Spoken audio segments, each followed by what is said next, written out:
இயற்பியல் எனும் ஜோதிடம் மேஷ லக்கணம் நிழல் கிரகம் கேது 1 முதல் 4 வீடுகள் பலன்கள். 1ஆம் வீடு மேஷம்.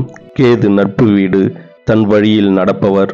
உடல் ஆரோக்கிய குறைபாடு, முகத்தில் சாந்தம், மனதில் பிரிவு, ஆன்மீக வீரியம், மன அமைதி குறைவு. 2ஆம் வீடு ரிஷபம். கேது சம வீடு.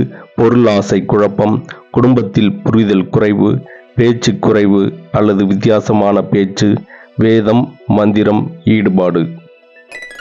3ஆம் வீடு மிதுனம். கேது சம வீடு. தைரியம், உழைப்பு, கூர்மை அறிவு, ஆராய்ச்சி மனம், தந்திரம், ரகசிய அறிவு, சகோதரருடன் முரண்பாடு, ஆன்மீகம், ஆழமான சிந்தனை. 4ஆம் வீடு கடகம். கேது பகை வீடு. தாய்ப்பாசம் குறைவு. வீடு, சொத்து, கல்வி, தாமதம், மனவேதனை, வெளிநாட்டு வாழ்க்கை. நன்றி, வணக்கம்.